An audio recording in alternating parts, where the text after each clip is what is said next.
परमात्मा को पाने तथा उसका वास्तविक लाभ प्राप्त करने के लिए पवित्र बाइबल में प्रमाण है कि प्रभु ने मनुष्य को अपना ही स्वरूप बनाया। 6 दिन में सृष्टि रचकर 7वें दिन विश्राम किया। कुरान शरीफ में प्रमाण है कि हजरत मोहम्मद को खुदा स्वयं कह रहे हैं कि मैंने तुम्हें उस परमात्मा की महिमा बताने के लिए भेजा है। वो परमात्मा कबीर है जिसने 6 दिन में सृष्टि रची तथा 7वें दिन तख्त पर जा विराजा। उसकी खबर किसी बाखबर से पूछ कर तो देखो। कृपया अवश्य सुनिए जगत गुरु तत्वदर्शी संत रामपाल जी महाराज के अमृत वचन। सत साहिब दर्शकों, क्या हो यदि आप अपने जीवन में तमाम भक्ति साधनाएं कर रहे हो, लेकिन फिर भी आपके ऊपर दुखों का पहाड़ ज्यों का त्यों बना हुआ है, आपके जीवन में सुख और शांति का अभाव है। दर्शकों, ऐसी ही कहानी थी राजस्थान अलवर के निवासी हंसराज जी की। हंसराज जी सभी पारंपरिक भक्ति साधनाएं किया करते थे और हनुमान जी को इष्ट रूप में पूजते थे। दर्शकों, इतनी भक्ति साधना करने के बावजूद भी इनका जीवन दुखों से भरा हुआ था। इनके परिवार की हालत इतनी खराब थी कि हंसराज जी की रातों की नींद और दिन का चैन हमेशा उड़ा ही रहता था, क्योंकि इनके ऊपर कर्ज का बहुत बड़ा भार था। दर्शकों, आज हंसराज जी का कहना है कि आज मेरी जिंदगी पूर्ण रूप से बदल गई है। मेरे परिवार में खुशियां लौट आई हैं और मुझे मेरी सभी समस्याओं का समाधान मिल गया है। दर्शकों, हंसराज जी इन सभी खुशियों का और सभी समस्याओं के समाधान का श्रेय संत रामपाल जी महाराज को दे रहे हैं। दर्शकों, आइए जानते हैं कि संत रामपाल जी महाराज ने हंसराज जी को ऐसा कौन सा उपाय बताया जिससे उनकी सारी परेशानियां दूर हो गईं। सुनते हैं हंसराज जी की कहानी उन्हीं की जुबानी। नमस्कार सर। सर नमस्कार। क्या नाम है सर आपका? सर मेरा नाम हंसराज दास है। सर कहाँ के रहने वाले हैं? सर मैं विलेज पोस्ट परवैनी, तहसील रैनी, जिला अलवर, राजस्थान का रहने वाला हूँ। सर आपने संत रामपाल जी महाराज से नाम दीक्षा कब ली? सर मैंने संत रामपाल जी महाराज से नाम दीक्षा 2013 फरवरी में 22 फरवरी को लिया था। सर संत रामपाल जी महाराज से नाम दीक्षा लेने से पहले क्या आप कोई भक्ति साधना भी करते थे? सर संत रामपाल जी महाराज से नाम लेने से पहले वैसे मैं मुख्य रूप से हनुमान जी का पुजारी था और बाकी हमारे घर में कुल देवताओं की पूजा की जाती थी। प्रेत है, अऊत है। उसके अलावा हमारे पिताजी राधा स्वामी जी से जुड़े हुए थे करीब 20-22 सालों से। तो हम क्या है कि हमसे गांव में ये कहा जाता था कि भाई जिनके पिताजी या फिर जिनके मुखिया जिस भी गुरुजी से जुड़े हैं तो आप भी उन्हीं से नाम दीक्षा ले लीजिए। लेकिन मुझे क्या है कि एक्चुअल में वहाँ पर ना तो कुछ समझ में आया। मैं पढ़ा लिखा भी था, मैंने काफ़ी कुछ क्वालिफिकेशन भी किया हुआ था, मैंने बीटेक वगैरह किया हुआ है एजुकेशन में। लेकिन मुझे वहाँ पर एक भी कुछ समझ नहीं आया कि शास्त्र के अकॉर्डिंग क्या बोल रहे हैं, क्या कुछ नहीं कह रहे, तो मुझे कुछ समझ नहीं आया। बाकी सत्संग सुनता था मैं। हाँ, लेकिन अगर कुछ दिनों मुझे संत रामपाल जी महाराज अगर नहीं मिलते तो शायद हो सकता था कि मैं राधा स्वामी जी से ही जुड़ जाता। सर जैसा कि आपने बताया कि आप हनुमान जी की भक्ति करते थे तथा आपके पिताजी राधा स्वामी पंथ से जुड़े हुए थे, तो सर इन सभी भक्ति साधनाओं से क्या आपको कोई लाभ भी हुआ? सर लाभ कुछ नहीं मिला, बल्कि ये कि हम हमारे घर में दरिद्रता बढ़ती जा रही थी और घर में एक अशांति बढ़ती जा रही थी। और पिताजी मेरे खूब मेहनत करते थे दिन रात, और घर में इतनी बीमारियां थी जिनके बारे में सोच नहीं सकता था। छोटा भाई, हम 4 भाई हैं, पिताजी हैं, मम्मी हैं और अभी बाद में शादी, उसके बाद तो सदस्य बढ़ चुके हैं, लेकिन उस टाइम हम 6 सदस्य थे। हम 6 सदस्यों में से कोई भी सुखी नहीं था और इतनी बुरी स्थिति थी कि हमारे घर में पिताजी अगर 5,000 कमाते थे मजदूरी करके तो 10,000 का हमको खर्चा तैयार मिलता था। और उसके अलावा इतनी महंगी पढ़ाई, उस टाइम पे पिताजी ने मेरे को कर्जा कर करके डिप्लोमा करवाया गवर्नमेंट कॉलेज से, फिर बीटेक करवाया, फिर एमटेक करवाया, काफ़ी कुछ करवाया, तो बहुत सारा कर्ज भी हो चुका था और कोई किसी प्रकार का कोई लाभ मिलने का नाम नहीं ले रहा था। कि रात में हमको बुरे बुरे सपने आते थे, मतलब सपने में भी हमको चैन नहीं था। और जब भी हम सोते थे हमको, जैसे हम थोड़ी देर सोए, नींद आई, फिर ऐसा लगा पीछे से कोई आके खड़ा होगा, फिर उसने धक्का मारा। यानी कि हमको रात में भी नींद नहीं, दिन में भी चैन नहीं, और हमारी स्थिति बहुत गंभीर थी। हम अपने आप को ये मान चुके थे कि अब हम तो मरने वाले हैं। लेकिन बस धीरे धीरे धीरे हमारी स्थिति मतलब बिगड़ती गई और हम अपने आप को ये सोचते गए कि अब तो हमारा कुछ होने वाला नहीं है। तो हम यही कहने लग गए, मैं बजरंगबली को पूछता था कि ये बजरंगबली अब आप ही हो मेरे सब कुछ, लेकिन उससे भी कुछ होने वाला नहीं। मैं एक टांग से खड़ी होकर बजरंगबली की भक्ति करता था। छोटा भाई भी एक टांग से अखंड, और जैसे अपना कौन सा उसमें एक पाठ सुंदरकांड होता है उसका पाठ करते थे हम सुबह शाम, तीनों भाई मिलके।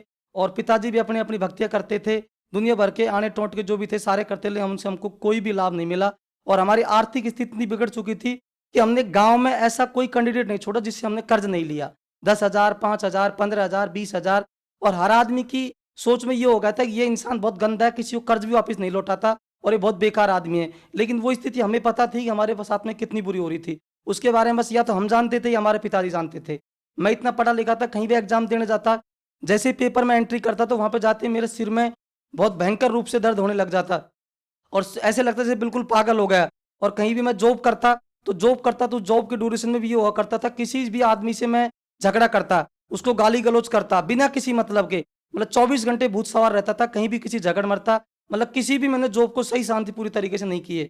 तो मुझे लगा कि शायद हमारा जीवन अब निकट है। और एक दो शादी वाले आते तो पिताजी मैंने बोलते, पिताजी अब शादी भी आप मत करो, क्योंकि हमारी जिंदगी बिल्कुल बहुत, मतलब ये लगा लो कि बहुत बुरी हो चुकी थी। और उसके बारे में ज्यादा बखान अगर करूंगा तो मतलब ये मान लो कि आप खड़े थक जाओगे, इतनी बुरी स्थिति मतलब मेरी मतलब गंभीर हो गई थी हमारे पूरे परिवार की। सर, संत रामपाल जी महाराज की शरण में आप कैसे आए? सबसे पहले तो ये कि मैं संत रामपाल जी महाराज शरण में आने के पीछे जो सबसे बड़ा कारण तो ये था कि मैं उस परम पिता परमेश्वर जिसने मुझे इस मनुष्य जन्म दिया है, उसकी कृपा से मेरे अंदर शुरू से भक्ति की एक ललक थी। और मैं ये जानना चाहता था हु इज गॉड, कि वो गॉड कौन है, वो कहाँ रहता है और किस अवस्था में है और वो कैसे मिल सकता था। ये मेरा क्वेश्चन होता था जब भी मैं कहीं जाता, किसी साधु संत फकीर से मिलता तो उनसे मैं यही क्वेश्चन करता। इसी की खोज में मैं काफी प्रयास किया। फिर धीरे धीरे मैंने एक दिन क्या हुआ कि मैं और भी संत, मैंने बताया राधा स्वामी का जो सत्संग था वो भी सुनता था और वहां भी जाता था, लेकिन वहां से मुझे कोई फायदा नहीं हुआ।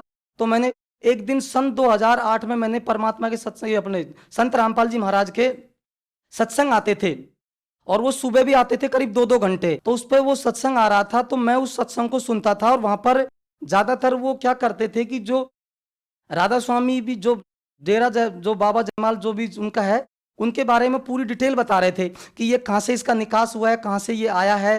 तो मैं उसको देख रहा, तो मुझे ऐसे लगा था कि ये कोई सरकार के द्वारा भेजा गया एजेंट है जो हमको इस सच्चाई से अवगत करवा रहा है। तो मैंने पिताजी से कहा कि पिताजी देखो, ये जो इंसान है जो सामने बता रहा है, ये ऐसा लग रहा है कि सरकार के द्वारा भेजा गया कोई एजेंट है। और उस टाइम पे मैं LIT इंजीनियरिंग कॉलेज अलवर में जो है वहां पे एक एज ए लेक्चरर वर्क कर रहा था प्राइवेट। तो और उनकी शक्ल थोड़ी मेरे पिताजी से मिल रही थी, लेकिन वो तो बाद में पता लगा कि दुनिया के पिताजी हैं। तो मैंने कहा मैं पिताजी की शक्ल भी आपसे मिलती जुलती है और ये तो पूरी दुनिया की पोल खोल रहे हैं। मैंने ये तो कोई लग रहा है हमको गवर्नमेंट ने भेजा हो, कोई एजेंट है, तो इसके बारे में मुझे थोड़ा जानना चाहिए। पर उसी टाइम फिर मैं 2008 में इंटरनेट की इतनी व्यवस्था थी नहीं। उसके बाद धीरे धीरे हमारी कंडीशन में बता ही रहा था पहले से खराब थी, वो होती गई। लेकिन मालिक हमारे जो परम पिता परमेश्वर की ऐसी कृपा हुई कि 2013 में मैं चैनल देख रहा था। तो वहां पर जैसे ही मैंने चैनल देखा तो उस पर नीचे एड्रेस लिखा आ रहा था कि आप इस एड्रेस पर आप अपना नाम सेंड, जो भी अपना नाम पता सेंड करो तो आपको ज्ञान गंगा पुस्तक निःशुल्क आपके घर पे पहुंच जाएगी। और वहां पर आसपास ऐसी कोई फैसिलिटी भी नहीं थी कि मैं किसी से बुक ले सकूं। तो मैंने बड़ी जल्दी और बड़ी शीघ्रता से उस पुस्तक के उस पर मिस कॉल किया और मिस कॉल करके मैंने मेरा एड्रेस सेंड किया। लेकिन जैसे ही वो पुस्तक आई, मैं उस पुस्तक को लेते खुशी से आया। मैं दुखी बहुत था, लेकिन पुस्तक को लेने मुझे बहुत खुशी हो रही, क्योंकि मैंने उनके बारे में कुछ ज्ञान पढ़ा, कुछ समझा कि ये तो पूर्ण परमात्मा के बारे में बता रहे हैं। उस पुस्तक को मैंने बिना किसी भी देरी किए हुए, उसको मैंने 2 दिन तो लगाए नहीं, रात और दिन एक करके। मैं इतना परेशान था, पर पता नहीं उस पुस्तक को हाथ में लेते मेरे में से दम सा आ गया कि मैं उसको पढ़ता ही गया।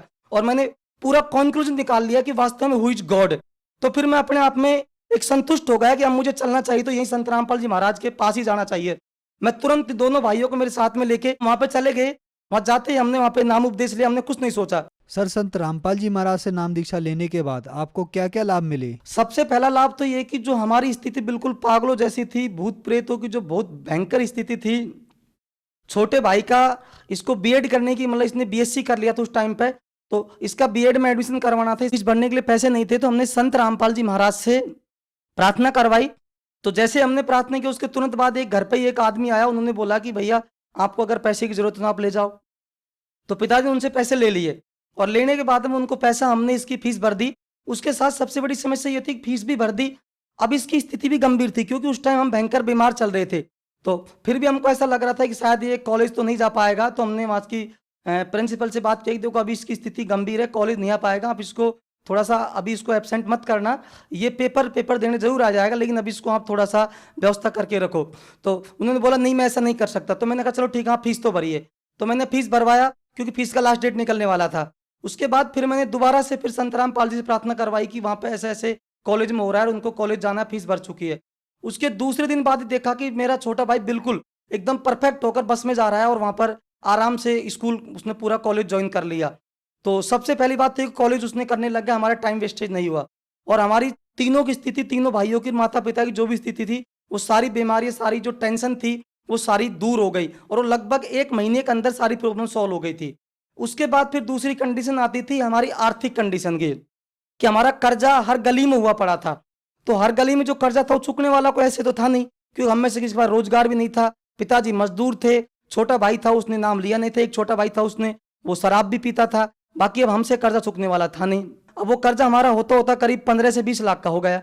अब हमको बड़ी समस्या हो गई, तो हमने उनके पास प्रार्थना करवाई कि हमारा ऐसे ऐसे कर्ज है और हमारा एक प्लॉट है वो बिक जाए तो हम मानेंगे बहुत परमात्मा की बहुत बड़ी दया होगी। हम संत रामपाल जी से प्रार्थना करवाई, तो संत रामपाल जी ने कहा मालिक दया करेंगे, भगवान दया करेगा। तो जैसे ही उन्होंने प्रार्थना करवाई उसके तीसरे दिन ही हमारा प्लॉट का सौदा हो गया था। और वो प्लाट मैंने 3,65,000 का लिया था और जब बिका था, जब वो 6.5 लाख का बिका था 1 साल के अंदर, तो उसका कर्जा तो उसी से समाप्त हो गया। और उसके अलावा बाकी का जो कर्जा बचा वो फिर धीरे धीरे मैं नौकरी करना शुरू किया, मेरी नौकरी से कुछ हुआ। मैंने खुद ने 2015 में एक छोटा सा इंस्टीट्यूट डाला, तो मैंने संत रामपाल जी महाराज से प्रार्थना करवाई, तो मैंने एक छोटे लेवल पर इंस्टीट्यूट शुरू किया। उसका मात्र 3,500 रुपये रेंट था और वो भी मैं इधर उधर किसी कोचिंग संस्थान में पढ़ा कर वहां से पैसा कमा के वहां देता था। धीरे धीरे मेरे पास में एक स्टूडेंट आया, 2 आया और ऐसा हुआ कि धीरे धीरे मैं इधर उधर से किराया देता रहा। और आज मेरे पास में 2 साल के अंदर अंदर ऐसा उस गुरुदेव का, संत रामपाल जी महाराज का ऐसा चमत्कार हो रहा है कि मेरे पास कम से भी कम ये मान के चलिए कि 5 से 6 लाख का तो मेरे पास में रॉ मटेरियल है इंस्टीट्यूट के अंदर। और आज 500 से 700 स्टूडेंट पढ़ते हैं अलवर के अंदर, लगभग सभी लोग उसको जानते भी हैं, सतसाई इंस्टीट्यूट के नाम से ही है। और करीब मैंने काफी बच्चों को नौकरी भी लगवा चुका हूं और उनकी बहुत बड़ी कृपा हो रही है मेरे पास में। कहा तो मेरे पास खाने को दाना भी नहीं था और मैं कर्ज में डूबा हुआ था, और आज मेरे पास पर मंथ का कम से भी कम, अगर मैं उस मालिक अगर वो झूठ नहीं बुलवाता है तो मैं सच बोल के बता रहा हूं आपको कि कम से भी कम मेरे पास में इस टाइम पे पर मंथ का 4 से 5 लाख का टर्नओवर है। और जिसमें मैं करीब अगर सेविंग की बात करता हूं तो 1,00,000 सवा लाख तो सेविंग मेरा आराम से इजी वे में हो जाता है। यानी कि इतना मेरे पर इतना कृपा है कि उसके बारे में बखान करता करता नहीं भूल सकता, इतनी कृपा है मालिक की मेरे ऊपर। सर, कुछ लोगों का मानना है कि संत रामपाल जी महाराज के जितने भी भक्त हैं वे उनसे अंधश्रद्धा भक्ति के तहत जुड़े हैं। आपका क्या मानना है? मैं आपको बता देना चाहता हूं कि मैं संत रामपाल जी जुड़ा हूं और मैं एक पढ़ा लिखा इंसान हूं। मैंने उनके सारे ज्ञान को पढ़कर और शास्त्र के अनुकूल साधना को देखकर मैं उनसे जुड़ा हूं। और जो इस तरह की जो बात कर रहे हैं, मैं उनके लिए कह सकता हूं कि एक्चुअल में वो खुद लोग अंधश्रद्धा भक्ति की से तहत जुड़ रहे हैं, उनको इस तरह का ज्ञान नहीं है, वो शास्त्रों को नहीं देख रहे हैं। और उसके लिए मैंने आपको बताया है कि उनके लिए उनका खुद का क्वेश्चन का जवाब उनको खुद ही को मिल जाएगा। जिस भी चीज की या जिस भी देवी देवता की भक्ति वो कर रहे हैं, एक बार उसका हिस्ट्री जान लीजिए आप कि वो कहां से आया, कौन है, आपको उसी से पता लग जाएगा कि संत रामपाल जी महाराज के जो शिष्य हैं वो अंधश्रद्धा भक्ति की तरफ जा रहे हैं या आप जा रहे हैं। सर, आज संत रामपाल जी महाराज के प्रति कैसी आस्था है? मैं ये कहता हूं प्रत्यक्ष को देख लीजिए। आज उनका एक भी शिष्य, उनकी इतनी बड़ी पावर काम कर रही है कि जो भी उनकी भक्ति मर्यादा में जो नियमों में जो है, उनको किसी को भी इतना सा भी कष्ट नहीं है। आज इतने एक्सीडेंट हो रहे, इतने भयानक दुर्घटना हो रही है, कहीं संत रामपाल जी महाराज के चेलों किसी को भयानक खरोच भी नहीं आती है। इसका मतलब ये है कि वो आस्तिक हैं और वो पूर्ण परमात्मा की भक्ति दिला रहे हैं। केवल और केवल एक समाज को सपोर्ट करते हैं कि वो भक्त समाज को सपोर्ट करते हैं कि जो हमारे समाज में जो कुरीतियां फैली हुई हैं उनको छुड़ाए। शादियां जो हो रही बिना दहेज के हो रही हैं, और उनमें से एक मैं भी हूं। अभी मेरे छोटे भाई की शादी होने वाली है और वो भी हम आपको बताएंगे, उस शादी के अंदर बिना दहेज के हम शादी करेंगे, 1 भी रुपये उसके अंदर लेन देन नहीं होगा। संत रामपाल जी महाराज ने बिना दहेज के कम से भी कम 2-4-5 हजार शादियां तो ऐसी जो मेरी नजर में करवाई हैं, जहां मैं कम से कम 20-30 शादियों में तो मैं खुद अटेंड किया है और मैंने देखा है कि वहां 1 भी रुपए का लेन देन नहीं होता है। और अगर सरकार कहती है कि बेटी बचाओ बेटी पढ़ाओ, तो मैं इस चीज को कह सकता हूं कि उस चीज को पूर्ण रूप से अगर साकार कर रहे हैं तो संत रामपाल जी कर रहे हैं। और सरकार से मेरा निवेदन है कि इस काम में आपको संत रामपाल जी का अवश्य रूप से आपको सहयोग करना चाहिए। और यदि आप नहीं कर रहे हैं तो आप बेटी बचाओ बेटी पढ़ाओ का अभियान केवल कोरे नारे दे रहे हैं। ये सब आपका मिथ्या है, झूठ है, ये सब बकवास है। सर, आप भक्त समाज को और जो आज युवा पीढ़ी है उनको आप क्या संदेश देना चाहेंगे? सर, भक्त समाज को और युवा वर्ग को मैं सबसे पहला संदेश तो यही देना चाहूंगा कि भाई आज सबसे बड़ी जो कुरीति है, सबसे बड़ी जो कुप्रथा है, सबसे बड़ी समस्या है वो ये है कि नशा सबसे बड़ी समस्या। और मैं कहता हूं इस टाइम पे कम से कम 90% हमारा देश में जो समस्या है वो नशे की वजह से है। और यदि आप नशा छुड़ाना चाहते हैं तो आपको संत रामपाल जी महाराज से जुड़ना ही जुड़ना चाहिए। तो मेरा भक्त समाज से आखिरी यही निवेदन है कि भगत समाज संत रामपाल जी से नाम उपदेश ले और अपना कल्याण करवाए। आप जब संत रामपाल जी नाम उपदेश लेंगे तो ही आपको पूर्ण मोक्ष मिलेगा। बाकी संत साधु बहुत हैं लेकिन वहां पर आपको पूर्ण मोक्ष नहीं मिल सकता है। जो श्रद्धालु संत रामपाल जी महाराज से नाम दीक्षा लेना चाहते हैं वह संत रामपाल जी महाराज से कैसे नाम दीक्षा ले सकते हैं? हमारे संत रामपाल जी का सत्संग सभी चैनलों पर आ रहा है, बहुत सारे चैनलों पर आ रहा है। तो उसमें आप किसी भी चैनल पर नीचे पट्टी चलती रहती है, उस पर कॉन्टैक्ट नंबर लिखे होते हैं। आप वहां से संपर्क करके नजदीकी नामदान केंद्र पर जाकर आप नाम उपदेश ले सकते हैं और कोई भी शंका समाधान वहां से जाकर आप दूर कर सकते हैं। धन्यवाद सर। धन्यवाद जी। दर्शकों, अभी आपने सुने संत रामपाल जी महाराज से दीक्षा प्राप्त करके सुखी हुए भक्त के अनुभव।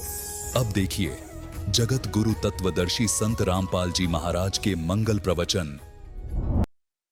परमपिता परमात्मा पूर्ण ब्रह्म सारी सृष्टि के रचनहार कबीर देव कबीर साहब कबीर परमेश्वर जी की असीम रजा से आप सभी पुण्यात्माएं सत्संग सुनने के लिए उपस्थित हुए।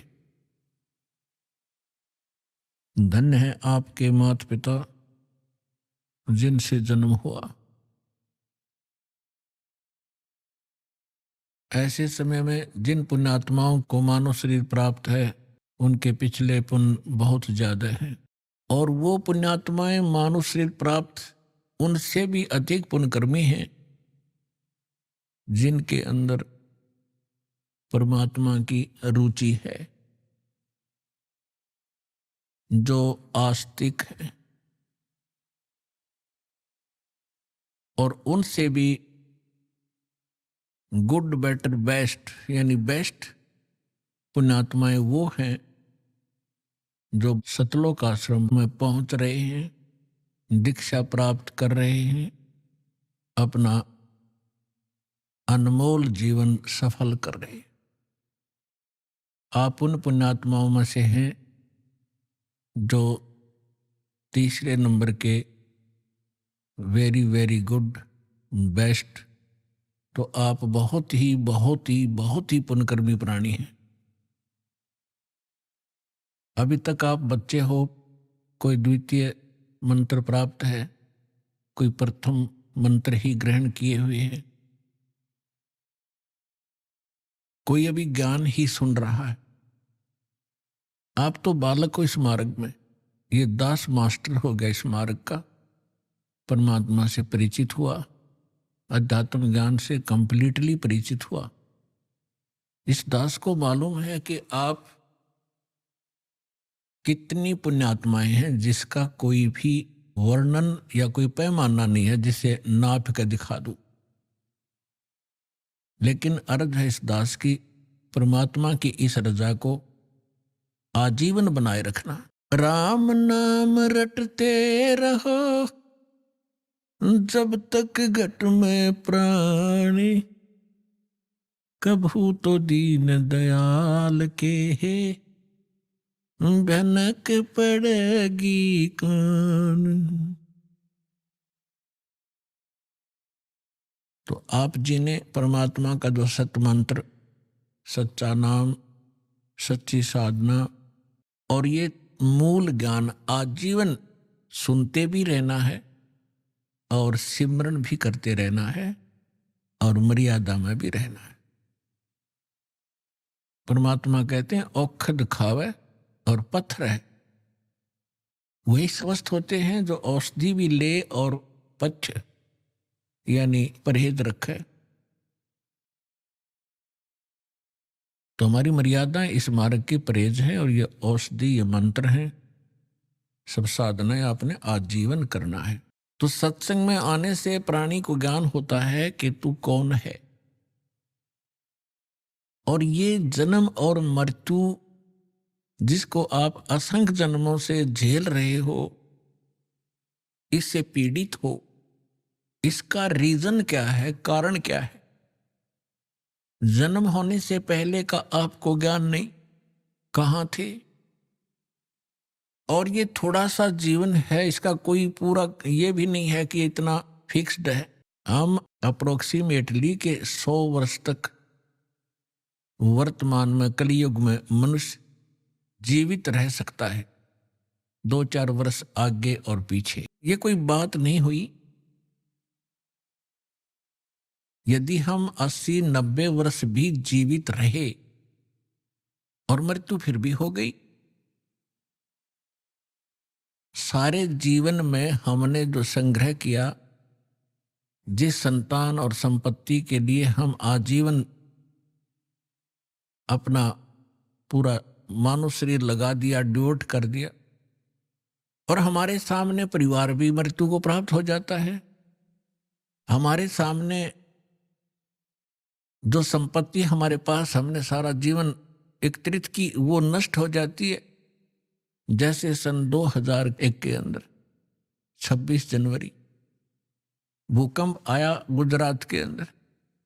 जिन मकानों को, जिस प्रॉपर्टी को बनाते बनाते 2-2, 3-3 पीढ़ियां लग गई, अंत में उन्हीं के नीचे दबकर मर गए, मृत्यु को प्राप्त हो गए, परिवार नष्ट हुए। What is this? ये क्या है? हम सोच भी लेते हैं, लेकिन हम इतने अभ्यस्त हो गए कि वो मर गए, दुख है, खेद है, बहुत बुरा हुआ, शेष बचे हैं अपना उसी स्पीड से वही कर्म, वही क्रियाएं कर रहे हैं जो वो कर रहे थे। आप में क्या परिवर्तन आया? नहीं आ सकता, क्योंकि हम काल के खिलौने हैं, उसी के रिमोट से हम चल रहे थे। अब जब आप सतलोक आश्रम आ जाओगे, फिर आपका रिमोट कबीर परमेश्वर जी के हाथ में आ जाएगा।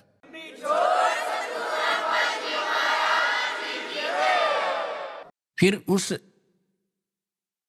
शरारती शक्ति काल की कुछ नहीं चलेगी, यदि आप मर्यादा में रहोगे।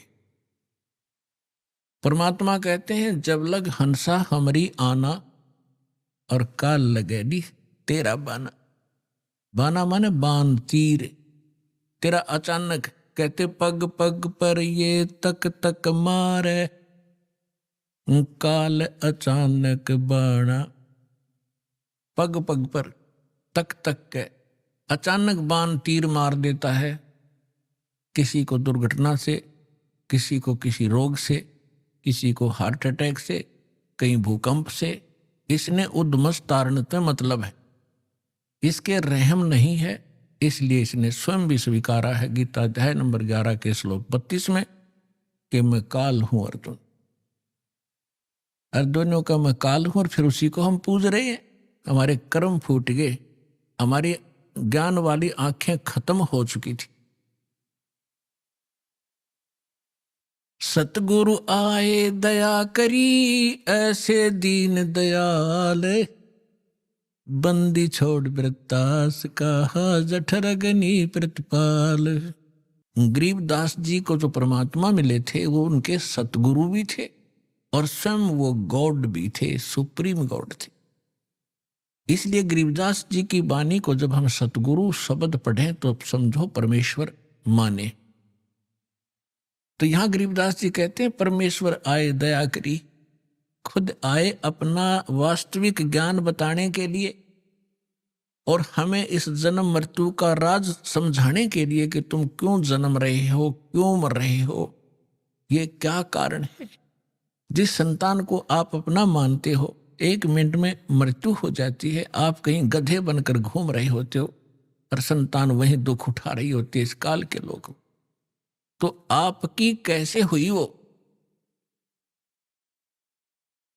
जिस संपत्ति को अपना मानते हो, अरबों खरबों रुपए आपके पास हो गए, बैंक बैलेंस बना लिए, कोठी बना दी, 3 प्लाट ले लिए 20, और आप जी की मृत्यु होगी, आप बन रहे हो कुत्ते, तो शर्मा मार ले उस 20 प्लाटों को, धर ले सिर पे, क्या फायदा हुआ इसका। तो परमात्मा ने आके हमें जगाया है कि झूठे सुख को सुख कहे, ये मान रहा मन मोद, ये सकल चबीना काल का, भाई कुछ मुख में कुछ गोद।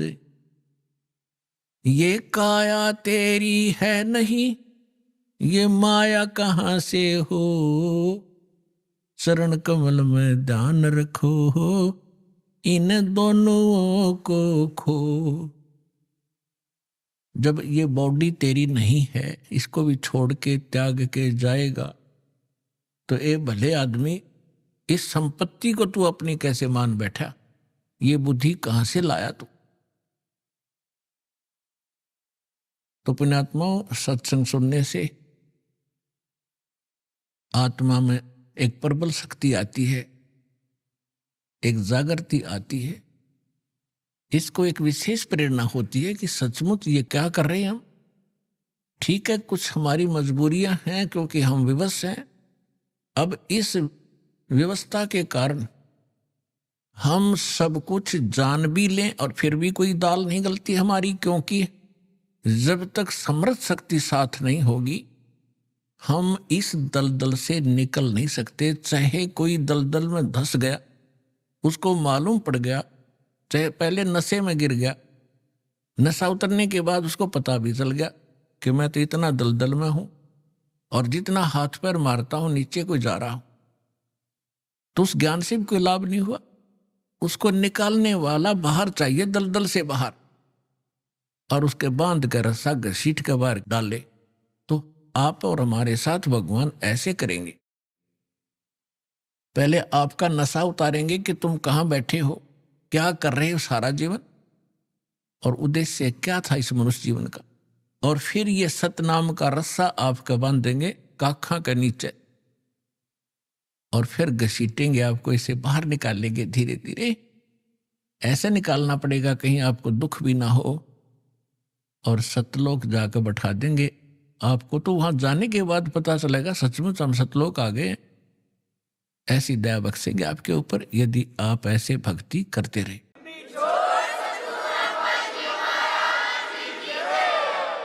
और उससे पहले जब तक आपका संस्कार यहाँ कोई बेटे के साथ है, बेटी के साथ है, पिता माता के साथ है, भाई बहन के साथ है, कोई रिलेटिव से संबंधित है, तो उन आपके जो ऋण है एक दूसरे का, उसको भी परमात्मा आपका साफ करवाएंगे। इसी जन्म में ऐसे तरीके से आपको यहां से ऋण मुक्त कराएंगे, आपके संस्कार खत्म किए जाएंगे, ताकि आपका फिर पुनर्जन्म यहां ना हो। तो उसके लिए मर्यादाएं बताई हैं। इन मर्यादाओं का आप जी पालन कीजिए और अपने संस्कार घटाइए। हम आज तक अपने संस्कार बढ़ा ही रहे हैं। कोई रिश्वत लेता है, कोई मिलावट करता है, कोई झूठ बोलता है, कोई चोरी करता है, कोई अन्य बकवाद करके हम अपने संस्कार बढ़ा रहे हैं। जैसे आज आपने किसी से रिश्वत ले ली, चोरी कर ली, आपने उसका देना पड़ेगा। तुमने दरगाह का मैल नहीं देखा, धर्मराज के तिल तिल का लेखा। तो वो भोगने के लिए भी कोई उसका गधा बनेंगे, किसी का बैल बनेंगे, किसी की भैंस बनेंगे। दूध नहीं देंगे तो इंजेक्शन ठोकेंगे, ना लठ मारेंगे, और सारा पाई पाई पूरा करना पड़ेगा आपने। ऐसी समस्या, ऐसा ये झंझट मूर्ख आदमी मोल लेगा जब ज्ञान हो जाएगा। अनजान पड़ने की गलतियां माफ होती हैं, परमात्मा क्षमा करेंगे। प्रसंग परमात्मा का चल रहा है। आज सुबह के सत्संग में भी आप जी को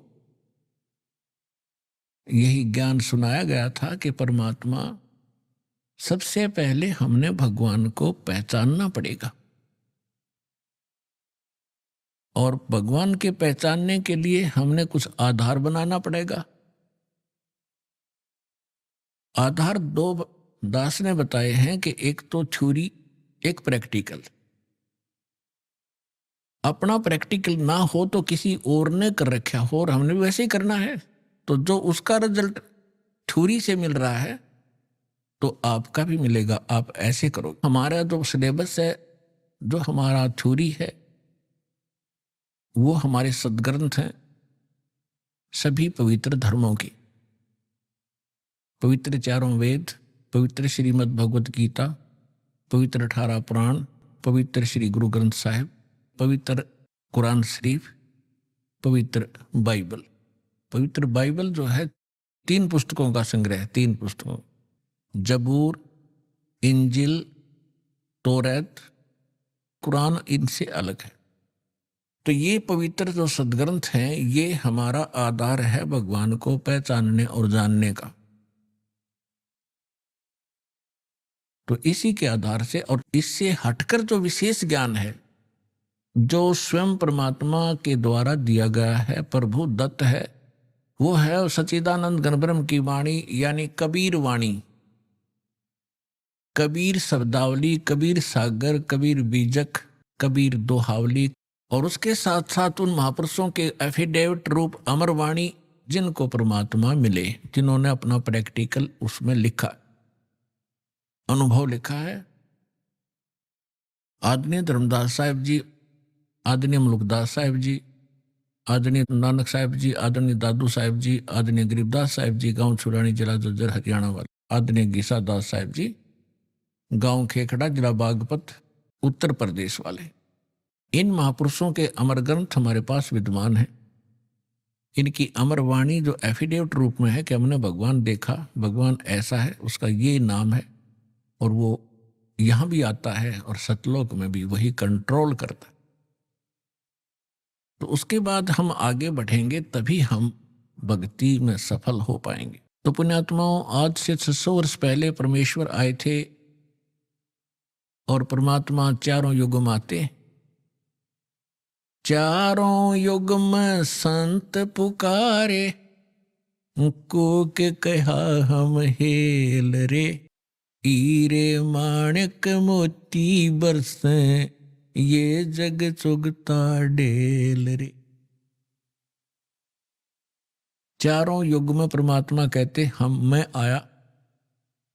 और जैसा कि वेदों में विधान आपको बताया कि परमात्मा सतलोक में रहता है, वहां से गति करके आता, सहशरीर आता है, और यहाँ अच्छी आत्माओं को मिलता है, उनको तत्व ज्ञान से परिचित कराता है। कवि की तरह आचरण करता हुआ परमात्मा घूमता रहता है, अपने यथार्थ ज्ञान को लोकोक्तियों के माध्यम से, दोहावलियों के माध्यम से, साखियों के माध्यम से, चौपाइयों के माध्यम से वर्णन करता है, जिस कारण से वो एक प्रसिद्ध कवि भी कहलाते हैं। ये हमारे सदग्रंथ वेद बताते। तो उसी लीला अनुसार परमात्मा अपने जैसी लीला, उसके गुण हैं, वो गुण विद्यमान ही हैं, वो करते ही करते हैं।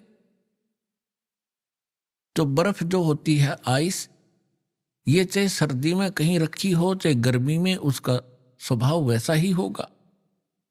उसके गुण हैं, ऐसे परमात्मा के गुण हैं, और वो वेदों में अंकित है। उसी के आधार से दास आपको बता रहा है। इसी आधार से परमात्मा खुद भी बता रहे हैं, चारों युग में संत पुकारे, कूक कहो हम हेल रे, हीरे माणिक मोती बरसे, ये जग चुगता डेल रे। सतयुग में सत सुकृत कह टेरा, त्रेता नाम मुनींदर मेरा, द्वापर में करुणा में कहाया, कलयुग नाम कबीर दराया। मात पिता मेरे कछु नाही, ना मेरे घर दासी, जुल्हे का सुत आने कहाया, ये जगत करे मेरी हासी। परमपिता परमात्मा ने बताया है कि मैं चारों युगों में आता हूं, अपना यथार्थ ज्ञान करवाता हूं। लेकिन जिस समय आप यहां सतलोक से बिछुड़कर मेरे से आए, उसी दिन से आप बहुत दुखी होने लगे, और काल भगवान ने आपके ऊपर त्रिगुणमयी माया का इतना प्रभाव कर दिया, आप भूल गए अपने मूल स्थान को। आप इसी रंग में रंग गए, इसी प्रोसेस को, जन्म और मृत्यु को, गधे कुत्ते बनने को आपने अंतिम मान लिया, क्योंकि आपके पास कोई विकल्प नहीं रहा, आपके पास कोई दूसरा ज्ञान नहीं था। ये अज्ञान आपके हृदय में ठोक ठोक कर भरवा दिया काल भगवान ने। जिस समय आप यहां सतलोक से बिछुड़कर मेरे से आए, उसी दिन से आप बहुत दुखी होने लगे और काल भगवान ने आपके ऊपर त्रिगुणमयी माया का इतना प्रभाव कर दिया, आप भूल गए अपने मूल स्थान को।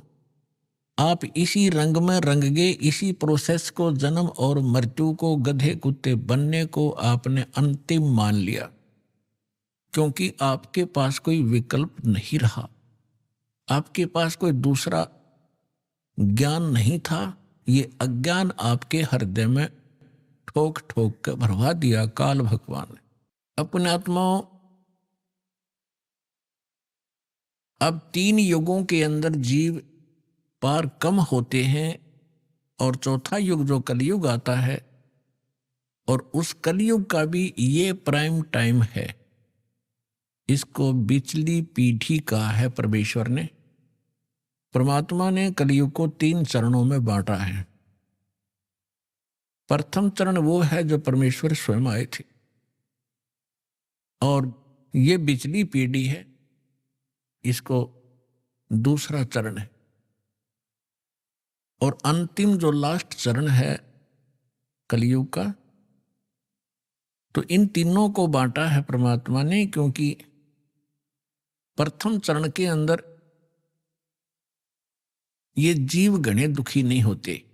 पहले वाले युगों की तुलना में तो दुखी होते हैं, लेकिन इतने नहीं होते, इतनी जलालत नहीं भरती जितनी अब भरगी हमारे अंदर। इसका कारण क्या है ये बताएंगे आपको। अब परमात्मा ने, जब हम यहां आ गए, हम मरने लगे, जब हमें बहुत दुख हुआ। क्यों मर रहे? एक व्यक्ति के बारे में बताते हैं, एक राजा बना और लाख वर्ष तक जीवित रहा, लाख वर्ष तक राजा ही रहा, और मरने लगा। जब उससे यमदूत लेने आए तो उसने कहा, मुझे एक सांस और दे दो। यमदूतों ने कहा कि खबरदार, एक सांस भी लिया। उसने कहा, तुम मेरी सारी पृथ्वी ले लो, मुझे कुछ जीवन दान दे दो। उन्होंने कहा कि हम ये नहीं कर सकते, तेरा समय आ गया, तू चल। तो हम मरना क्यों नहीं चाहते? हम अपने आप को वृद्ध भी देखना नहीं चाहते। आप देखते हो आजकल कितनी बकवादें चल गई हैं। ये बूढ़े बूढ़े हीरो 70-70 साल के मेकअप करवा के, सर्जरी करवा के, इन हड्डों पर कितने दिन सर्जरी कराओगे? फिर यह सर्जरी शमशान घाट पर होगी थारी। फिर कराइयो के सर्जरी कराओगे, गधे कुत्ते बन कैसे बूढ़े मुंह लगेंगे तुम्हारे।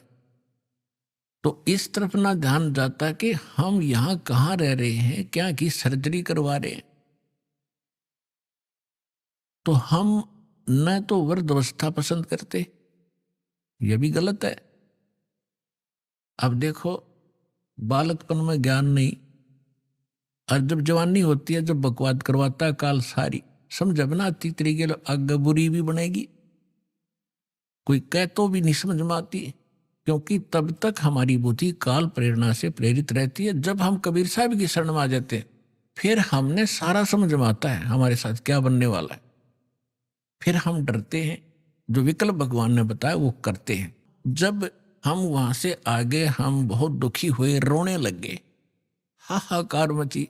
एक व्यक्ति मर जाता, सारा परिवार रिश्तेदार तक टक्कर मारने लग जाते। ऐसा क्यों हो रहा है? बहुत बुरी बात है ये मृत्यु, पर हो रही है, और जो रो रहे हैं वो भी मरेंगे एक दिन। तो परमात्मा ने ये सारा ज्ञान हमें बताया कि बच्चों, तुम ऐसे स्थान पर रहा करते जहां मृत्यु नहीं होती थी। आप ऐसे स्थान पर रहते थे जहां वृद्धावस्था नहीं होती। वहां ये नाड़ी वाला तंत्र से बना हुआ बॉडी नहीं है। आपका एक तत्व से, नूरी तत्व से बनेगा, और उसके अंदर सब ऑटोमेटिक सिस्टम होगा। आप वहां रहते थे, आप वृद्ध नहीं होते थे, आपकी मृत्यु नहीं होती थी। इसलिए हमने ये अखरता है, ये दोनों चीज, और दोनों कंपलसरी यहाँ पर। इसके लिए मालिक ने धर्मदास जी के पूछने पर बताया। जैसे आज दिन में प्रकरण चलाया था, तो धर्मदास जी तो आंखों देख कर आए भगवान को, और धर्मदास जी ने पूछा कि भगवान, अब तो मैं आपको पहचान चुका हूं, you are God, you are complete God, आप पूर्ण परमात्मा हैं, अब तो शंका रही ही नहीं। तो भगवान ये वेद और कतेब तो झूठे हैं, ये वेद भी झूठे, पुराण भी झूठी, गीता भी झूठी, और ये सब कुरान भी झूठी, बाइबल भी झूठा है। क्योंकि उन सब के अंदर, जैसा हमारे गुरुओं ने बताया, उन्होंने बताया कि ब्रह्मा विष्णु महेश परमात्मा है, कंप्लीट गॉड है, ये अजन्मा है, इनकी जन्म मृत्यु नहीं होती। और भगवान वास्तविकता ये है कि आप गॉड हो, ये झूठे हैं वेद और कतेब। परमात्मा ने कहा नहीं, वेद कतेब झूठे नहीं भाई, झूठे हैं जो समझे नाई। ये चारों वेद मेरी महिमा गाते हैं। परमात्मा कहते हैं कि वेद मेरा भेद है, मैं ना मिलो वेदन के माही, और जौन वेद से मैं मिलो ये वेद जानते नहीं।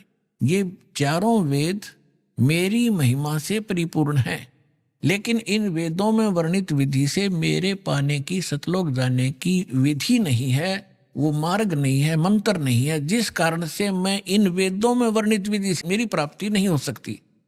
लेकिन ये वेद कतेब और पुराण भाई झूठे नहीं, झूठे ये हैं तुम्हारे गुरु जो इनको समझ नहीं सके, नकली। तब धर्मदास जी ने पूछा, प्रभु हम इतने नीच, ऐसे सुख में सथल को, सुख सागर को छोड़कर, हम अमृत सरोवर को छोड़कर हम एक तालाब में आगे कीचड़ वाले में दाता, और ये भी सीजनल, कभी भी समाप्त हो सकता है इसका जल, यानी 21 ब्रह्मांड नाश में आएंगे। हे दाता, फिर आपने हम पर कैसे दया करी, आपने कैसे दया करी हम नीच प्राणियों पर दाता, आप कैसे आए, किस लिए, क्या कारण हुआ आपने यहाँ हमें फिर भी आने का। परमात्मा ने कहा, भाई आप मेरी आत्मा हो, चींटी से लेकर हाथी तक। आज जितने भी काल ने आपको बांट दिया, हिंदू मुस्लिम सिख ईसाई ना जाने कितने धर्म बना दिए, और नाना प्रकार की पंथ बना दिए, एक दूसरे के दुश्मन बना दिए, जीव को जीव खा रहा, पशुओं की तरह मनुष्य पशुओं को खा रहे, तो ये सभी मेरी आत्माएं हैं। अपने का दुख अपने को होता है, जिसको तुम भगवान मान बैठे, भगवान नहीं है, ये स्वयं काल है, खुद कहता मैं काल। और आपको दिखता है कितनी सुविधाएं दे रखी हैं, अच्छी बढ़िया काजू किस्मत सेब संतरे खाने को है, कनक है, चावल बासमती है, शुगर बना ली, सारा बढ़िया काम कर रखा है, बढ़िया हवा चलती है। तो ऐसे लगता है जैसे बड़ा दयालु है परमात्मा, जिसने हमारी इतनी केयर टेक की हुई है। और जब ये मारता, जब कहाँ जाती है इसकी दयालुता। परमेश्वर ने कहा तुम कसाई के लोक में रह रहे हो, ये कसाई है। परमात्मा ने इसको काल कसाई कहा है। काल कसाई हसत है, सर्व लोक को खाए, और अंकुश निर्गुण नाम का सतगुरु दर पकड़ा जाए। जैसे कसाई बकरे पालता है, उनको सब सुविधाएं देता है, उसके लिए शेड भी बनाता है छाया के लिए, गर्मी सर्दी से बचाने के लिए बाड़ा लगाता है, कोई हिंसक पशु ना खा जाए, उसमें तालाब भी बनाता है, चरागाह भी बनाता है, पाली भी छोड़ देता है उनको संभालने के लिए नौकर। और वो भोले प्राणी, भोले बकरे और बकरियां समझते हैं ये हमारा मालिक कितना दयालु है, हमारी कितनी देखभाल रखता है। और जब वो आता है उनके समूह में, तो वो उससे प्यार करते हैं, ऊपर को पैर उठाकर सीने से लगाना चाहते हैं ऊपर। वो भोले पशु कि ये हमारा नेक मालिक है, और वो ऐसे हाथ लगाता, उसको चाटते हैं जीव, वैसे अपने मालिक समझ गए। वो देख रहा होता है ये कितने किलो का हो गया, इसमें मांस कितना है, और वो समझते हैं ये प्यार कर रहा है। तो परमात्मा कहते हैं काल और उसके जितने अवतार, ब्रह्मा विष्णु और इनके अवतारा, इन्हीं को तुम पूज पूज कर अंधे हो रहे हो। तीन देव की जो करते भक्ति, उनकी कबू ना होए मुक्ति। गुण तीनों की भक्ति में ये भूल पड़ो संसार, कहे कबीर निज नाम बिना कैसे उतरो पार। तो परमात्मा ने बताया कि तुम जिसको अपना मानते, तुम्हारा दुश्मन है, ये तुम्हें खा रहा है, इसको श्राप लगा हुआ 1 लाख मानव शरीरधारी प्राणियों के नित आहार करने का, और 1.25 लाख नित उत्पन्न करने का। अपने आत्मा देखो, आप विद्यार्थी हो, ये दास स्पिरिचुअल टीचर है। अभी तक आपने कितने अज्ञान को ग्रहण कर रखा था, अब आपके समझ में आवेगी। और उसमें आपको नो ऑब्जेक्शन था, चाहे किसी ने कुछ भी बता दिया आपने स्वीकार किया, क्योंकि आप उनको टीचर मान कर गए थे। और विद्यार्थी को जो टीचर बताता है तो उसके लिए तो फाइनल होता है। तो इसी प्रकार अब जब यहां आप आओगे, आपके वो पुराना रंग पुराना ज्ञान धर्मदास जी के तरह कुछ दिन आड़े जरूर अड़ेगा, लेकिन इस ज्ञान के अंदर इतनी ताकत है, इतनी सत्यता है इसके अंदर कि हृदय में समा कर रहेगा। और जितना भी आपके अंदर वो अटपट था सब निकल जाएगा, पर ज्ञान धैर्य से सुनते रहना पड़ेगा।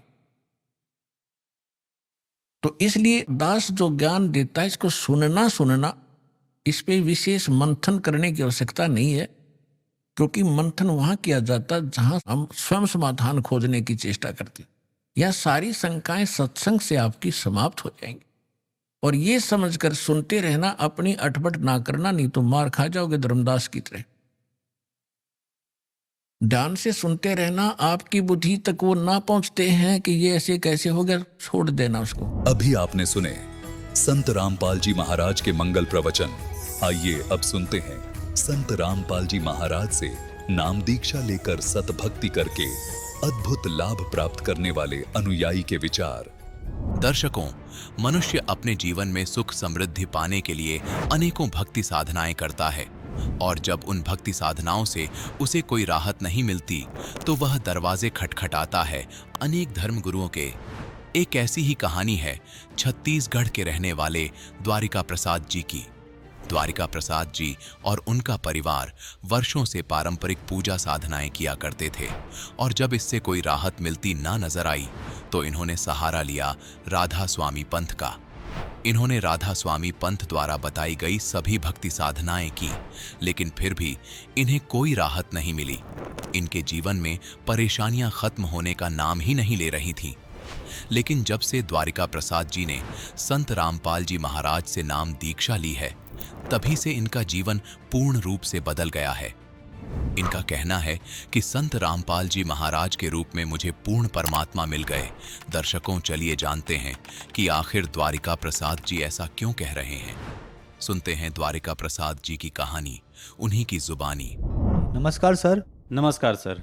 सर, क्या नाम है आपका? द्वारिका प्रसाद साहू। द्वारका प्रसाद जी, आप कहाँ से हैं? मैं राजनांदगांव छत्तीसगढ़ से हूँ सर। द्वारका प्रसाद जी, संत रामपाल जी महाराज से आप कब जुड़े? मैं 6 जून 2013 को जुड़ा सर। संत रामपाल जी महाराज से नाम दीक्षा लेने से पहले क्या आप कोई भक्ति साधनाएं भी करते थे? जी सर, मैं पहले भी भक्ति साधना करता था, और इसके लिए थोड़ा सा मैं आपको सीरियल वाइज बताना चाहूँगा। मैं जब 9 साल का था तो उस समय मेरे पिताजी दुर्गा सप्तशती का पाठ करते थे, और उन्हीं दुर्गा जी के नाम से मेडिकल खोले थे।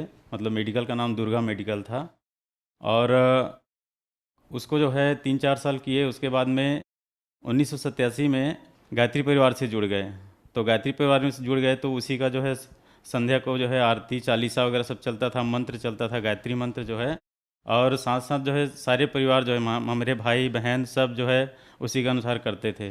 वो नवरात्रि में 9 दिन का उपवास रखते थे, और 24,000 गायत्री मंत्र का अनुष्ठान रखते थे। वो सब मैं देखता था, करता तो नहीं था, लेकिन वो सब मैं देखते देखते आ रहा था, उन्हीं को फॉलो कर रहा था। उसके बाद में फिर एक सुकृत दास शास्त्री करके इधर कबीरपंथी हैं, उनसे वो नाम दीक्षा लिए, और वो काशी बनारस से थे, और वहाँ से नाम दीक्षा देते थे, और उन्हीं का मंत्र कर रहे थे। उसके बाद में कुछ दिन के बाद में, कम से कम 4-5 साल के बाद में एक अभिलाष दास जी वो भी कबीरपंथी हैं, कबीर साहिब का ज्ञान बताते हैं। उनका ज्ञान उनको और अच्छा लगा, उनसे ज़्यादा अच्छा लगा, तो उन्हीं का बुक वगैरह ला के पढ़ने लगे। और मैं भी देखता था, उनका एक पारक प्रकाश करके मासिक पत्रिका आती थी, तो वो मासिक पत्रिका रेगुलर हमारे घर में आता था, उसको भी मैं पढ़ता था। और उसके बाद में एक दिन सर मैं अपना ससुराल गया हुआ था, और वहाँ अक्सर मैं टीवी चैनल में अन्य जो संत हैं उनका सत्संग देखा करता था। तो उसी देखते देखते अचानक सदगुरु रामपाल जी महाराज जी का सत्संग आ रहा था, और लगभग टाइम निकल चुका था, मैं 10 मिनट ही देख पाया उसको। और उसमें सर वो सृष्टि रचना बता रहे थे। सृष्टि रचना में बता रहे थे कि दुर्गा जी जो है कौन है और जो है वो क्या किए, कैसे हुआ, और उनके तीनों बेटे मतलब जैसे ब्रह्मा जी, विष्णु जी और शिव जी के बारे में बता रहे थे। तो थोड़ा सा ही देख पाया था मैं, उसके बाद में वो बंद हो गया। फिर नेक्स्ट दिन जो है जब मैं फिर से चालू किया उसको, तो उसमें जो है एक ज्ञान चर्चा आया हुआ था, और ज्ञान चर्चा में वो अभिलाष दास जी के बारे में ही बता रहे थे कि ये जो है ये नास्तिक है, ये पूरा दुनिया डुबो के रख दिया और इसने जो है पूरे लोगों को भटका दिया, पूरे भक्त समाज को भटका दिया, ऐसा करके। और मेरे पिताजी जो है पूरा उनको तन मन से मानते थे, तो मुझे बहुत ज़्यादा शौक़ लगा। मैं तुरंत पिताजी के पास फ़ोन लगाया और उनको बोला कि देखिए ऐसा ऐसा सत्संग आ रहा है, कबीर साहब का बहुत अच्छा ज्ञान बता रहे हैं और आप जो है टीवी चालू करके देखिए। तो उस दिन तो वो खोजते रह गए, चैनल को नहीं लगा पाए। फिर नेक्स्ट दिन लगाए, उस दिन संडे था, तो उस दिन जो है आधा देखे, उनको भी लग गया कि नहीं जो है हम लोग जो कर रहे हैं वो सही नहीं है। तो उसके बाद में फिर हम लोग लगातार सत्संग देखना शुरू किए संत रामपाल जी महाराज का, और मार्च से लेकर के जून महीने तक जो है हम लोग सत्संग देखे। और सत्संग देखने के बाद में ये तय किए कि अब हमको जाना है। उस बीच में जो है मेरे मामा ससुर परिवार में जो है 2-3 लोग दीक्षा लेकर के आ गए थे। वो लोग भी बताए कि बहुत अच्छा संत है, हमको ज्ञान गंगा पुस्तक भी दिए थे, उसको भी पढ़े थोड़ा बहुत, और उससे लग गया कि नहीं अब जो है इसके अलावा और कोई है ही नहीं। और इतना हम जो भटक रहे थे अभी तक जो है, तो हमको तो सही भक्ति अभी तक मिला ही नहीं था सर। तो उसके हिसाब से जो है हम लोग जो है, मैं, मेरे पिताजी, मेरी मिसेज और मेरे एक बच्ची जो है वो उस समय 2.5 साल की थी, और एक बच्ची जो है 6 महीने की थी। तो इतना हम लोग जो है एक साथ जो है जाकर के फिर नाम दीक्षा लिए सदगुरु रामपाल जी महाराज जी से। सर, संत रामपाल जी महाराज से नाम दीक्षा लेने के बाद क्या आपको कोई लाभ भी प्राप्त हुए? जी सर, मुझे बहुत लाभ हुआ सर। मैं क्या बताऊं सर, मैं जो है सोच भी नहीं सकता था कि ऐसा मुझे लाभ होगा। लेकिन अब कुछ जो है मेन आपको बताता हूं मैं। मेरी बेटी जो है वो कुपोषित हो गई थी, उनका वेट जो है बहुत कम हो गया था। तो उसके पहले भी जो है हम लोग बहुत उसका दिखाए थे, सब झाड़ा फूंका करवाए थे, और जो है तांत्रिकों के पास भी लेके गए थे। उसको बोलते थे कि मतलब बाहरी हवा लग गया है या कोई उसके पीछे लगा हुआ है। तो इस तरह से जो है बहुत पैसा जो है वही सब झाड़ा फूंका में जो है खर्च कर दिए। उसके बाद में जब संत रामपाल जी महाराज जी से नाम दीक्षा लेके आए, तब उनको लाभ होना शुरू हुआ, और जो है वो पूरी ठीक हो गई, नॉर्मल उनका वेट आ गया। और एक बार जो है उनका जो है कमर में फोड़ा हो गया था, और उसके वजह से पैरों में सूजन हो गया था, चल नहीं पाती थी। तो हमने अरदास लगाया संत रामपाल जी के महाराज के पास, और अरदास लगाने के बाद में अगले ही दिन जो है जो उठ नहीं सकती थी बिस्तर से, वो खुद चल के आई सर हमारे पास में, मेरी बच्ची जो है। ये संत रामपाल जी महाराज का जो है कृपा हुआ, उनका लाभ मिला। और उसके बाद में एक बार मैं जो है बाइक से गैस सिलेंडर लेकर के जा रहा था। एक केनाल बना हुआ है, बड़ा सा केनाल था, और केनाल के साइड चल रहा था। गर्मी का दिन था, और जो है वहाँ पर जो है धूल फूट चुका था, उसमें रास्ते में जो है कच्चा रास्ता था।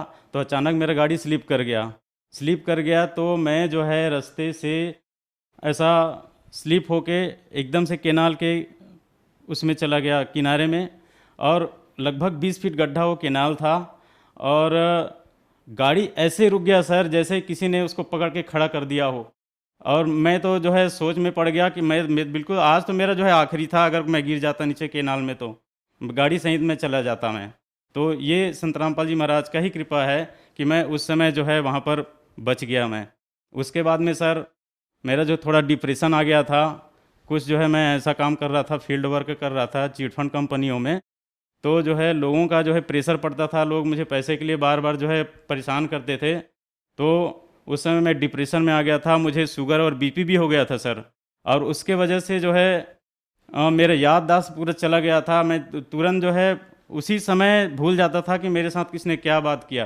तो ये भी जो है परमात्मा से अर्जी विनती किया, तो उसका भी लाभ हुआ। मेरा पूरा जो है संत रामपाल जी महाराज के कृपा से सब पूरा ठीक हो गया सर। और उसके बाद में मुझे धन लाभ भी हुआ, और बीच बीच में संत रामपाल जी महाराज की कृपा से जो है कुछ कहीं कहीं पर मुझे हेल्प मिलता रहता है। और गुरुजी जो है खुद जो है मैं जहाँ आसन बनाया हूँ, पूजा स्थान बनाया हूँ, उस जगह में जो है पैसा छोड़ चले जाते हैं सर। एक बार अभी की बात बता रहा हूँ आपको, कुछ दिन पहले जो है मुझे 600 रुपये मिले थे, जबकि वो पैसा किसी भी नहीं रखा था। और नए नए 600 रुपए के नोट वहाँ पर रखे हुए थे। उसके पहले एक बार जो है मेरी डायरी में 500 के 7 नोट जो है एक साथ ऐसे रखे हुए थे पूरा, और उन 7 नोट जो है नया नोट था, बिल्कुल नया। और इस तरह से धन लाभ भी मुझे बहुत हुआ है सर, और मैं अभी जो है भक्ति कर रहा हूँ, और मुझे जो है मैं बिल्कुल ठीक हूँ सर हर प्रकार से। सर जैसे कि आपने बताया कि आप 9 साल की उम्र से दुर्गा पाठ करते थे, फिर 12 साल की उम्र में आप गायत्री परिवार से जुड़े, और 15 साल की उम्र में आप दामाखेड़ा पंथ से जुड़े, फिर 18 साल की उम्र में आप अभिलाष दास जी से जुड़े। समाज में आम धारणा है कि गुरु नहीं बदलना चाहिए, गुरु बदलना पाप है, लेकिन फिर भी आपने गुरु बदला, तो क्या ऐसा कर सकते हैं, ठीक है क्या? ये बिल्कुल ठीक है सर। ठीक इसलिए है कि जैसे हम अगर किसी बीमारी से ग्रसित हैं, एक डॉक्टर से हमारा इलाज नहीं हो पाता तो हम दूसरा डॉक्टर ज़रूर करते हैं, दूसरा हॉस्पिटल में जाते हैं। उसी तरह से जो है अगर हमारे जो है सही राह पे नहीं है, हमको सही ज्ञान नहीं है, सही भक्ति मालूम नहीं है, और जो सामने वाला गुरु भी जो सही नहीं बता पा रहा है, तो उस गुरु को त्याग देना ही उचित है। इसमें कहा गया है कि जब तक गुरु मिले न साचा, तब तक गुरु करो 10 पाँचा, ऐसा कहा जाता है। तो उसके हिसाब से बिल्कुल सही है सर, गुरु बदलना चाहिए, इससे कोई दोष नहीं है। सर कबीर साहब जी को समाज में एक संत, एक कवि की उपमा दी जाती है, लेकिन संत रामपाल जी महाराज उन्हें परमात्मा भगवान की उपमा देते हैं, ऐसा क्यों है सर? इसलिए सर कि वो ज्ञान अभाव से सिर्फ उसको संत और कवि के रूप में देखा जाता है सर। लेकिन संत रामपाल जी महाराज ऐसे ज्ञान दे रहे हैं, पूरे शास्त्र अनुकूल, सारे वेद, गीता, पुराण सबसे जो है प्रमाण दिखा रहे हैं कि कबीर साहेब ही पूर्ण ब्रह्म है, पूर्ण परमात्मा है, और वही जो है ये सृष्टि के रचनहार हैं, और उसी के द्वारा जो है सारा सृष्टि बना हुआ है, और अन्य जो है जितने देवी देवता हैं उसके बाद में आए हैं। तो सर वही पूर्ण ब्रह्म है और वही पूजा के योग्य हैं। ये जो है संत रामपाल जी के द्वारा ही हमको पता चला सर। सर जो श्रद्धालु आज आपको देख रहे हैं, खास करके दामाखेड़ा पंथ वाले, आप उनके लिए क्या कहना चाहेंगे?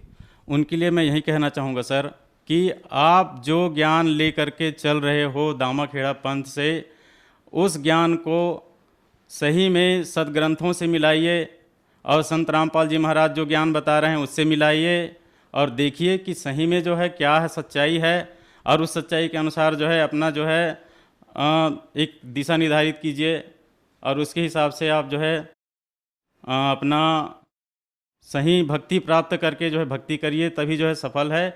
नहीं तो फिर ऐसे तो कितना समय गुजर गया सर।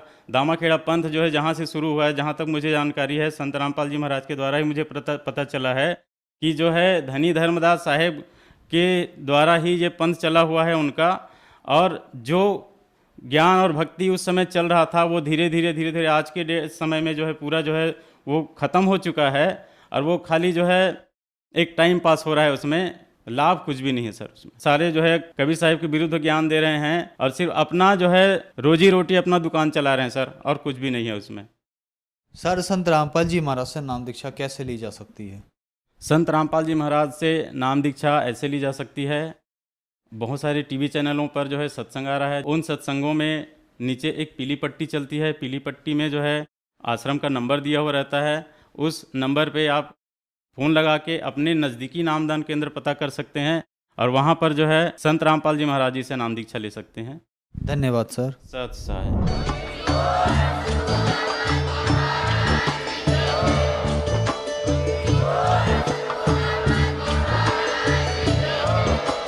आप सुन रहे थे जगत गुरु तत्वदर्शी संत रामपाल जी महाराज जी के मंगल प्रवचन। अधिक जानकारी के लिए विजिट कीजिए हमारी वेबसाइट www.jagatgururampalji.org। संत रामपाल जी महाराज जी के शुभ आशीर्वाद से पूरे विश्व भर में 500 से भी ज्यादा नाम दीक्षा केंद्र हैं, जिन पर संत रामपाल जी महाराज जी द्वारा ऑनलाइन निशुल्क नाम दीक्षा दी जा रही है। अपने नजदीकी नाम दीक्षा केंद्र का पता करने के लिए संपर्क करें 91 888 291 4911।